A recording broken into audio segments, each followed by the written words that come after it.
Welcome to Tathastu institute of civil services. Current से static program में आज हम आपके लिए जो टॉपिक लाए हैं वो है अमेरिकन प्रेसिडेंशियल इलेक्शंस।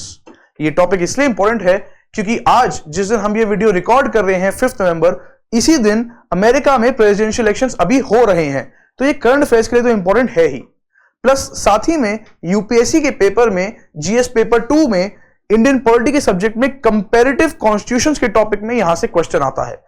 तो ये टॉपिक काफी इंपॉर्टेंट है। अब देखते हैं हमारी हेडलाइंस क्या हैं। हेडलाइंस है हिंदू न्यूज़पेपर और इंडियन एक्सप्रेस न्यूज़पेपर में जो हेडलाइंस आई हैं वो है election day in US, here's what to know, US presidential polls, candidates make final cases in swing states. तो न्यूज़पेपर्स भी इस टॉपिक को कोट कर रहे हैं और आज हम भी इसको करंट अफेयर्स और स्टैटिक के साथ दोनों को जोड़ के हम समझेंगे। पहले हम देखते हैं कि हम इस टॉपिक में क्या क्या डिस्कस करने वाले हैं। तो स्टार्ट हम बेसिक से स्टार्ट करेंगे कि basic features of American presidential election system क्या है, अमेरिका में जो प्रेसिडेंट के इलेक्शंस हैं उनके बेसिक फीचर्स क्या है, एक ब्रीफ टाइमलाइन डिस्कस करेंगे और अलग अलग फेजेस के ऊपर हम थोड़ा सा एम्फसाइज करने की कोशिश करेंगे कि कितने फेजेस में इलेक्शन होता है। और फाइनली हर बार की तरह आपके लिए एक मेंस क्वेश्चन भी हमेशा मौजूद होगा। तो सबसे पहले स्टार्ट करते हैं features of American presidential election system, कि अमेरिका में प्रेसिडेंट के जो इलेक्शन होते हैं वो कैसे होते हैं। तो इसको समझने के लिए बेसिक सी चीजें हैं, हर बार हम बचपन से ये पढ़ते आ रहे हैं, आप इंडियन पॉलिटी में भी पढ़ते आ रहे हैं। हम इसको इंडियन प्रेसिडेंट के इलेक्शन के साथ कंपेयर करने की कोशिश करेंगे कि अगर कोई आपसे पूछे कि अमेरिका के प्रेसिडेंट का टर्म कितने साल के लिए होता है, एक प्रेसिडेंट जो अमेरिका में चूज किया जाता है वो कितने साल के लिए रहता है, वो 4 साल के लिए रहता है। लेकिन इंडिया के केस में कितने साल के लिए रहता है, हम सबको पता है 5 साल के लिए चुना जाता है। वैसे ही सबसे इंपॉर्टेंट चीज यहां पे कि अगर मैं आपसे पूछूं कि कौन कौन अमेरिका का प्रेसिडेंट बन सकता है, अमेरिका का प्रेसिडेंट बनने के लिए क्या क्वालिफिकेशंस हैं, तो ये इंपॉर्टेंट है। यहां पे आपको ध्यान देना है कि अमेरिका का प्रेसिडेंट बनने के लिए आपको बॉर्न अमेरिकन होना चाहिए। लेकिन इंडिया में ऐसा कोई क्वालिफिकेशन नहीं है। इंडिया में क्वालिफिकेशन है इंडियन होना चाहिए। अब इंडियन होने के बहुत सारे तरीके हैं, लेकिन कोई भी तरीके से अगर आप इंडियन हो जाएं उसमें से फर्क नहीं पड़ता। अगर आप इंडियन हैं तो आप प्रेसिडेंट के इलेक्शन के लिए खड़े हो सकते हैं। लेकिन अमेरिका में आप वही अमेरिकन इलेक्शन लड़ सकता है जो वहां पे पैदा हुआ है, नॉट नेचुरलाइज्ड अमेरिकन। जो पहले किसी और कंट्री का सिटीजन था फिर बाद में अमेरिकन सिटीजन बना, शादी करके रह के वीजा अप्लाई करके, ऐसे अमेरिकन प्रेसिडेंट के इलेक्शन के लिए नहीं खड़े हो सकते। सिर्फ वही लोग, वही अमेरिकन इलेक्शन लड़ सकते हैं जो वहां पे पैदा हुए हैं। 35 इयर्स ऑफ एज, यहां भी सेम 35 इयर्स ऑफ एज है, प्लस रेजिडेंस का एक क्राइटेरिया है। इंडिया में रेजिडेंस का क्राइटेरिया नहीं है। अमेरिकन क्वालिफिकेशन में 14 साल मिनिमम आपको अमेरिका में रहना पड़ेगा, लेकिन इंडिया में रेजिडेंस का क्वालिफिकेशन नहीं है।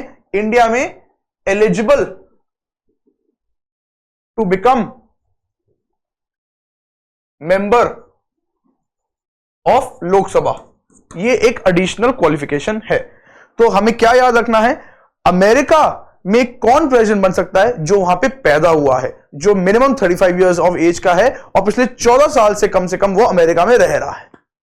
इंडिया के केस में कौन प्रेसिडेंट बन सकता है, जो इंडियन है, किसी भी तरीके से इंडियन बना हो उससे फर्क नहीं पड़ता, जो मिनिमम 35 इयर्स ऑफ एज है और वो लोकसभा का मेंबर बनने के लिए एलिजिबल है। फिर हमने देखा कि कितने टर्म के लिए होता है, कितने साल के लिए प्रेसिडेंट रहता है। अमेरिका में 4 साल के लिए रहता है, इंडिया में 5 साल के लिए रहता है। फिर क्या ये री इलेक्शन लड़ सकता है, क्या ये फिर से प्रेसिडेंट बन सकता है? तो अमेरिका के केस में candidate can only become president for 2 terms, चाहे कंटिन्यूस चाहे डिसकंटिन्यूस, उससे फर्क नहीं पड़ता। पूरी जिंदगी में वो टोटल 8 साल के लिए ही प्रेसिडेंट बन सकता है। लेकिन इंडिया के केस में there is no limit. Indian president can become president, can be reelected for president n number of times. फिर हम देखते हैं इलेक्शन कब कंडक्ट होता है। अमेरिका में इलेक्शन कब कंडक्ट होता है, जब भी टेन्योर पूरा होने वाला होता है। एक डेट फिक्स की गई है और वो डेट क्या है, फर्स्ट ट्यूसडे ऑफ नवंबर, जिस साल इलेक्शन होगा उस साल नवंबर के फर्स्ट ट्यूसडे को ही इलेक्शन होगा। फिर सिर्फ 2 पॉलिटिकल पार्टीज हैं जहां अमेरिका में जो प्रेसिडेंट के इलेक्शंस के लिए फाइट करती हैं। पॉलिटिकल पार्टीज का नाम है डेमोक्रेट्स और रिपब्लिकन्स। इंडिया में कोई पॉलिटिकल पार्टी से नहीं आता। जो भी इंडिया में प्रेसिडेंट बनता है वो पहले अपनी पॉलिटिकल पार्टी से रिजाइन करता है, उसके बाद वो इंडिपेंडेंटली प्रेसिडेंट के इलेक्शंस के लिए लड़ते हैं। तो ये एक और पॉइंट याद रखना है, अमेरिका में वो अपनी पॉलिटिकल पार्टी के साथ जुड़े रहते हैं, इंडिया में वो अपनी पॉलिटिकल पार्टी से रिजाइन कर देते हैं। फिर लास्ट में पूछ रहे हैं मेथड ऑफ इलेक्शन, इलेक्शन होता कैसे है। अमेरिका में जो मेथड ऑफ इलेक्शन है वो इनडायरेक्ट इलेक्शन है, इंडिया में भी इनडायरेक्ट इलेक्शन है। इंडिया और अमेरिका दोनों में इनडायरेक्ट इलेक्शन है, यानी लोग खुद वोट नहीं कर रहे, लोगों के बिहाफ पे लोगों के रिप्रेजेंटेटिव्स वोट करते हैं। और इलेक्टोरल कॉलेज सिस्टम है, इंडिया में भी इलेक्टोरल कॉलेज सिस्टम है, अमेरिका में भी इलेक्टोरल कॉलेज सिस्टम है। इस इलेक्टोरल कॉलेज की क्या कॉम्पोजिशन है वो भी हम थोड़ी देर में देखेंगे। तो ये कुछ बेसिक फीचर्स है जो मैं आपको समझाना चाहता था, जो अमेरिकन प्रेसिडेंशियल इलेक्शंस के बारे में बताते हैं। अब यहां से ये अगली स्लाइड बताती है कि 2 जो पॉलिटिकल पार्टीज है वो कौन कौन सी है, डेमोक्रेट्स और रिपब्लिक्स। रिपब्लिक्स का जो सिंबल है वो एलिफेंट होता है, रेड कलर होता है, और डेमोक्रेट्स का जो सिंबल है वो डोंकी होता है, वो ब्लू कलर से रिप्रेजेंट किया जाता है। डोंकी कोई एक नेगेटिव सेंस में नहीं लेना है, डोंकी का मतलब यहां पे ये नहीं है कि उनमें दिमाग नहीं है। डोंकी का मतलब है कि वो बहुत ज्यादा हार्ड वर्किंग और पेशेंस दिखाने वाली पॉलिटिकल पार्टी है। जो लोग डेमोक्रेट्स होते हैं वो ये शो करना चाहते हैं कि हम हार्ड वर्किंग हैं, हम कंट्री के लिए कितना भी बोझ उठा सकते हैं, तो और पेशेंस है, परसिवरेंस है, वो हार नहीं मानते हैं, वो गिव अप नहीं करते हैं। तो डोंकी सिंबल कोई नेगेटिव वे में नहीं लेना है। फिर हम ये भी देखते हैं कि डेमोक्रेट जो है उनको लिबरल माना जाता है, नई सोच मानी जाती है। रिपब्लिकन्स को हम कंजर्वेटिव मानते हैं, जो पुरानी ट्रेडिशंस को रिस्पेक्ट करते हैं। डेमोक्रेट्स को हम बोलते हैं वो प्रो चॉइस हैं, वो एक इंडिविजुअल चॉइस को रिस्पेक्ट करते हैं। लेकिन हम रिपब्लिक को बोलते हैं कि वो प्रो लाइफ है, वो एक इंडिविजुअल की लाइफ को ज्यादा अहमियत देते हैं rather than उसकी चॉइस से। और ऐसे करते करते और भी काफी सारे पॉइंट्स और डिफरेंसेस हैं जो आप इस टेबल में देख सकते हैं।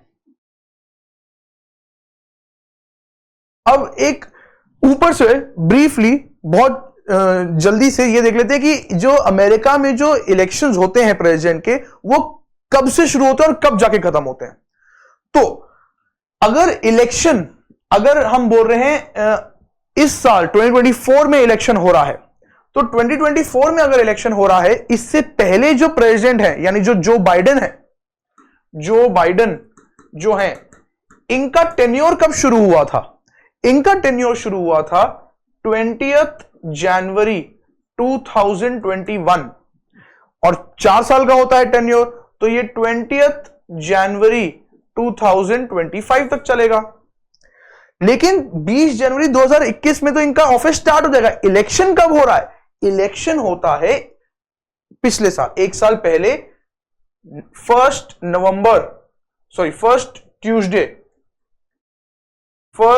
ट्यूसडे ऑफ नवंबर 2020 को इनका इलेक्शन हुआ था। तो फर्स्ट ट्यूसडे ऑफ नवंबर 2020 को जो बाइडेन का इलेक्शन हुआ था अगेंस्ट डोनाल्ड ट्रंप। तो वहां पे हमने देखा कि जो बाइडेन जीते और 20 जनवरी से उनका टेन्योर स्टार्ट होता है। तो वैसे ही अगर हम मान रहे हैं कि इस साल 2024 में इलेक्शन ईयर है, तो जो नेक्स्ट प्रेसिडेंट जो चूज होगा, जो आज जिसका इलेक्शन होगा और फिर कल जब रिजल्ट डिक्लेयर होगा, तो उनका टेन्योर स्टार्ट कब होगा? वो 20 जनवरी से होगा और वो 2025 से स्टार्ट होगा, 4 साल 2029 तक चलेगा। तो इलेक्शन ईयर 2024 है, लेकिन टेन्योर स्टार्ट 20 जनवरी से हो रहा है नेक्स्ट ईयर। अब यहां पे हम ये देखते हैं कि इलेक्शन लड़ने के लिए जो भी कैंडिडेट्स हैं वो कब से तैयारी शुरू करते हैं। तो अगर 2024 में इलेक्शन होना है, टेन्योर 2025 में स्टार्ट हो रहा है, लेकिन अगर इलेक्शन 2024 में होना है तो उसकी तैयारी और 1 साल पहले से, ईयर बिफोर इलेक्शन ईयर 2023 से स्टार्ट होगी। तो spring of the year before an election या बिफोर इलेक्शन ईयर, यानी स्प्रिंग का मतलब होता है अप्रैल या मार्च से लेके मई तक, ये हो गया आपका स्प्रिंग। बिफोर इलेक्शन यानी 2023 की बात कर रहा है। तो 2023 मार्च अप्रैल मई में candidates announce their intentions to fight elections and they register with federal election commission. फिर summer of the year before election till spring of election year. तो समर का मतलब मई से जून 2023 से लेके spring of the election year, spring यानी March of election year 2024, कुछ 8 से 9 महीने तक primary and caucus debates takes place. State parties hold presidential primaries elections.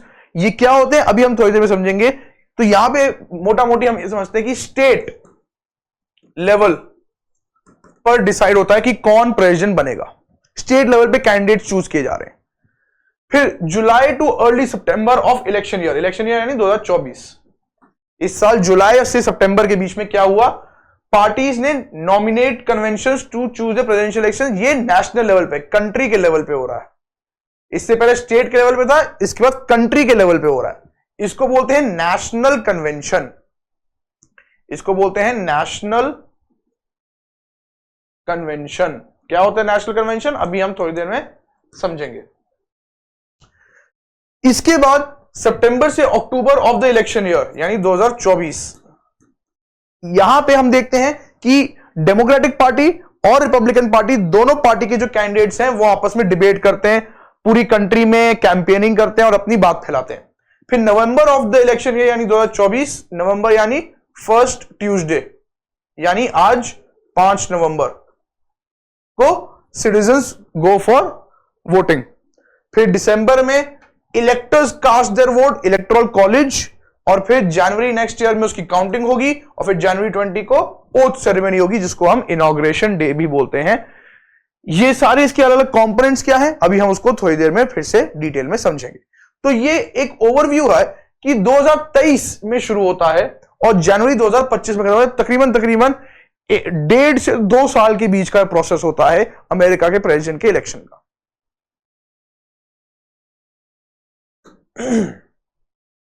अब अमेरिका का जो प्रेसिडेंट का इलेक्शन होना है, इसके लिए सिंपल सी बात है कि एक डेमोक्रेट है, एक रिपब्लिकन है, एक कैंडिडेट डेमोक्रेट से आएगा, एक कैंडिडेट रिपब्लिकन से आएगा। ये कैंडिडेट कौन चूज कर रहा है कि ए है वो डेमोक्रेट के लिए लड़ रहेगा और जो बी है वो रिपब्लिकन से आ रहा है। तो ये इंडिविजुअल नेशनल कन्वेंशंस डिसाइड करते हैं। अभी हमने देखा सितंबर में जो नेशनल कन्वेंशन होती है वो वहां पे डिसाइड होता है कि हमारी पॉलिटिकल पार्टी का कौन कैंडिडेट बनेगा। नेशनल कन्वेंशन में क्या होता है कि डेलीगेट्स वोट करते हैं। Delegates vote for presidential candidates. अब ये डेलीगेट्स कहां से आ रहे हैं, तो इन डेलीगेट्स को चूज करने के लिए क्या किया जाता है, इन डेलीगेट्स को चूज करने के लिए क्या किया जाता है कि प्राइमरी इलेक्शंस और कॉकसेस इलेक्शंस कराए जाते हैं। ये होते हैं स्टेट लेवल पर, लेकिन जो अभी हमने देखा नेशनल कन्वेंशन होता है वो होता है कंट्री के लेवल पर, तभी उसका नाम है नेशनल कन्वेंशन। तो ये एक सिंपल सा फॉर्मूला है। तो अब यहां पे हम क्या देखते हैं, यहां पे हम ये देख रहे हैं, तो शुरुआत कहां से होगी, स्टेट लेवल पे प्राइमरी और कॉकस इलेक्शंस होंगे। ये जितने ज्यादा एक पर्सन प्राइमरी इलेक्शन या कॉकस इलेक्शन स्टेट लेवल पे जीतता है, उतनी ज्यादा उसकी पॉपुलैरिटी आती है। तो यहां से आते हैं डेलीगेट्स, उनको बोलते हैं डेलीगेट्स। ये डेलीगेट्स नेशनल कन्वेंशन में जाके उन्हीं कैंडिडेट्स के लिए वापस वोट करते हैं। तो उन्हीं कैंडिडेट्स में से वोट करेंगे और फिर एक ए निकल के आएगा जो डेमोक्रेटिक पार्टी को रिप्रेजेंट करेगा और एक बी निकल के आएगा जो रिपब्लिकन पार्टी को रिप्रेजेंट करेगा। अब इसके बाद एक वर्ड और है जो आपको पता होना चाहिए, मैं वो यही समझा देता हूं ताकि बाद में कंफ्यूजन ना हो। उसको बोलते हैं इलेक्टर, इलेक्टर्स। तो जो सिटीजन्स होते हैं वो प्रेसिडेंट को चूज करते हैं, लेकिन वो एक्चुअल में इलेक्टर्स को वोट डाल रहे हैं। वो किसको चूज कर रहे हैं? वो इलेक्टर्स को चूज कर रहे हैं। And on behalf of the citizens, on behalf of citizens, electors vote for candidates। इसीलिए हम बोलते हैं अमेरिकन इलेक्शन जो है वो इनडायरेक्ट फॉर्म ऑफ इलेक्शन है। ये क्या इसका मतलब है, अभी थोड़ी देर में और अच्छे समझ में आएगा आपको। अगली स्लाइड पे चलते हैं आपको अच्छे एक्सप्लेन करने के लिए कि प्राइमरी इलेक्शंस क्या होते हैं। प्राइमरी इलेक्शंस होते हैं, in primary elections voters choose there preferred delegates anonymously with secret ballots. Similarly, several states hold caucus meetings organized by political parties to choose their delegates. तो फर्क क्या है? फर्क जो आपको याद रखना है वो ये रखना है कि प्राइमरी जो होते हैं, प्राइमरी इलेक्शन जो होते हैं वो स्टेट गवर्नमेंट कराती है, लेकिन जो कॉकस होता है, कॉकस का बेसिकली मतलब होता है group of people, group of people. और ये कौन ऑर्गेनाइज करा रहा है group of people? Political party. तो कॉकस से भी डेलीगेट चूज होते हैं, प्राइमरी से भी डेलीगेट चूज होते हैं। इन डेलीगेट्स का काम क्या है कि किसी एक कैंडिडेट, उसी पॉलिटिकल पार्टी के कहीं सारी कैंडिडेट में से किसी एक कैंडिडेट को जिताना। To become the presidential candidate one has to win a majority of delegates. This happens at the national convention of the political party where delegates vote for their preferred person as the presidential candidate. तो जो भी person presidential candidate के लिए presidential nominee बन जाएगा, उस political party का soul representative बन जाएगा। मैक्सिमम डेलीगेट्स जिसको चूज करेंगे उसको प्रेसिडेंशियल नॉमिनी या प्रेसिडेंशियल कैंडिडेट बना दिया जाएगा, रिप्रेजेंटेटिव बना दिया जाएगा। वो उसी टाइम अनाउंस करेगा कि उसका वाइस प्रेसिडेंशियल कैंडिडेट कौन है। तो अमेरिकन इलेक्शन में प्रेसिडेंट और वाइस प्रेसिडेंट के इलेक्शन एक साथ होते हैं, लेकिन इंडिया में अलग अलग टाइम पे होते हैं क्योंकि अलग अलग टाइम पे उनका टेन्योर खत्म होता है। इसके बाद एक बार प्रेसिडेंट और वाइस प्रेसिडेंट दोनों को चुन लिया गया है, अब वो पूरा टाइम सामने अपोजिंग पॉलिटिकल पार्टी के साथ वो डिबेट्स करेंगे, पूरी कंट्री में कैंपेनिंग करेंगे, एक दूसरे पे क्वेश्चन उठाएंगे, अपना जवाब देंगे। तो ये होता है प्राइमरी इलेक्शंस। तो प्राइमरी और जनरल इलेक्शन में क्या फर्क है? प्राइमरी इलेक्शन वो इलेक्शन होता है जहां पे डेलीगेट चूज किया जाता है। जनरल इलेक्शन वो इलेक्शन होता है जहां पे इलेक्टर चूज किया जाता है। इलेक्टर क्या होता है अभी थोड़ी देर में हम वो भी समझेंगे। तो primary elections held by political parties to select their nominees. General election determines which candidates will become the president. A regular state primary is held in August, election से पहले। General election held in first Tuesday of November. अब देखते हैं कि general election क्या होता है। General election वो इलेक्शन है जो फर्स्ट ट्यूसडे ऑफ नवंबर को हो रहा है, conducted on first Tuesday of November. हर 4 साल में फर्स्ट ट्यूसडे ऑफ नवंबर को हो रहा है। अब दूसरी बात, इलेक्शन होता कैसे? इलेक्शन हो रहा है, इलेक्शन होता है जनरल इलेक्शन बैलेट से, सीक्रेट बैलेट पेपर से, सीक्रेट बैलेट पेपर से होता है। तो यह भी एक फर्क याद रखना है, इंडिया में जो इलेक्शन हो रहे हैं वो भी बैलेट पेपर से होते हैं। प्रेसिडेंशियल इलेक्शन जो है वो बैलेट पेपर से होते हैं। अमेरिका में भी प्रेसिडेंशियल इलेक्शन बैलेट पेपर से होते हैं, लेकिन इंडिया में बाकी सारे इलेक्शन जो है वो ईवीएम से हो रहे हैं, वो वोटिंग मशीन से हो रहे हैं। अब इन बैलेट पेपर में उन दो पॉलिटिकल, डेमोक्रेट्स और रिपब्लिक पॉलिटिकल पार्टी के अलावा किसी और पॉलिटिकल पार्टी से भी नाम हो सकता है अगर उनकी एलिजिबिलिटी मीट करती है तो। When people cast their vote, यानी फर्स्ट ट्यूसडे को, फर्स्ट ट्यूसडे ऑफ नवंबर को जब पूरे सारे अमेरिकन्स वोट कास्ट करने जा रहे हैं, तो when people cast their vote, they actually voting for a group of people called electors. तो होता क्या है? होता यह है कि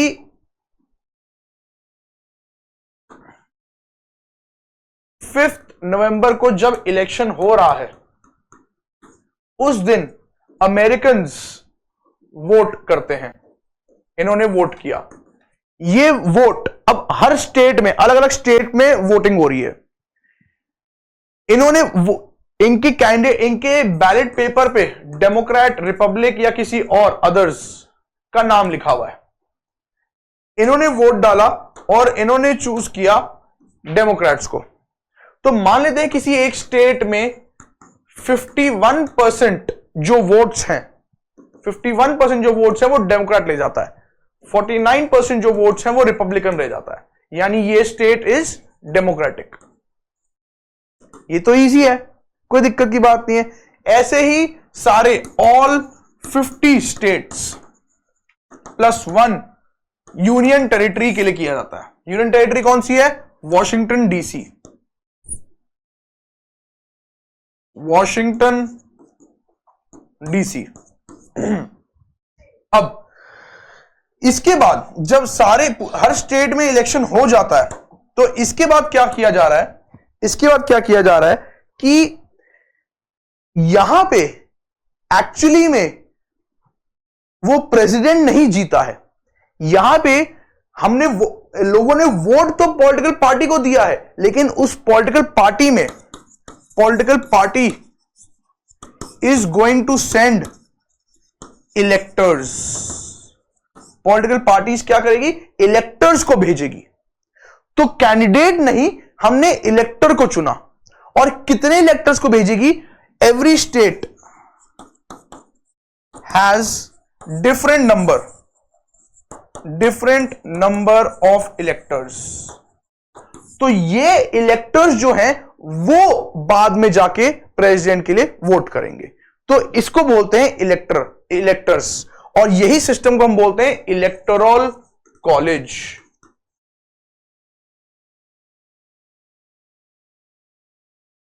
तो जनरल इलेक्शन में when people cast their vote they are actually voting for a group of people called electors.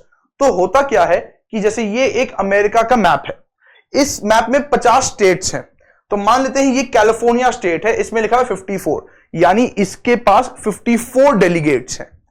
वैसे ही फ्लोरिडा के पास 30 हैं। वैसे ही अगर आप देखेंगे वॉशिंगटन के पास 12 हैं। वैसे ही वॉशिंगटन डीसी के पास 3 होते हैं। वैसे ही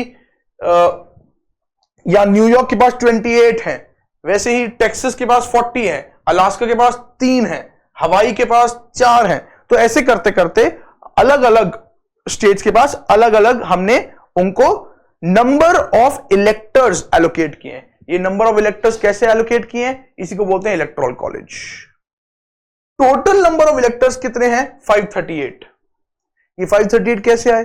435 लोअर हाउस से आए, जिसको क्या बोलते हैं? House of representatives. 100 कहां से आए? सेनेट से आए, जिसको क्या बोलते हैं? Upper house. तो ये हो गए 535 प्लस 3 कहां से आ रहे हैं? वॉशिंगटन डीसी से आ रहे हैं। तो ये सब मिलके 538 बनाते हैं। तो पूरे कंट्री में टोटल 538 इलेक्टर्स हैं। ये 538 इलेक्टर्स कैसे डिस्ट्रीब्यूट हो रहे हैं? ये 538 इलेक्टर्स अलग अलग स्टेट में डिस्ट्रीब्यूट। कैलिफोर्निया के पास 54 जाते हैं, नवाडा के पास 6 जाते हैं, यूटा के पास 6 जाते हैं, आइडाहो के पास 4 जाते हैं, ओरिगन के पास 8 आते हैं। ऐसे करते करते पूरे अमेरिका में डिस्ट्रीब्यूट किए हुए। तो अब कौन जीतेगा इलेक्शन? कौन जीतेगा इलेक्शन? जो 538 का हाफ मेजॉरिटी वोट्स जीत जाएगा। 538 डिवाइड बाय 2 प्लस 1 वो आ जाता है 270 वोट्स। तो जिसके पास 270 इलेक्टर्स ने वोट, जिस कैंडिडेट को 270 इलेक्टर्स ने वोट दे दिया, वो प्रेसिडेंट डिक्लेयर कर दिया जाएगा। Each elector cast 1 vote following the general elections in December. नवंबर में इलेक्टर चूज हो रहा है लोगों द्वारा। दिसंबर में इलेक्टर प्रेसिडेंट कैंडिडेट को वोट करेगा। तो 270 जिसके पास आ गए वो जीत जाएगा। And the candidate who gets more than half number of votes वो प्रेसिडेंट डिक्लेयर कर दिया जाएगा। तो एग्जामिनेशन के लिए आपको क्या याद रखना है कि टोटल नंबर ऑफ इलेक्टर्स कितने? 538। वो कहां से आ रहे हैं? वो यहां से आ रहे हैं। हर स्टेट का अलग क्यों है? क्योंकि इन according to the population, proportion to the population distribute किया जा रहा है।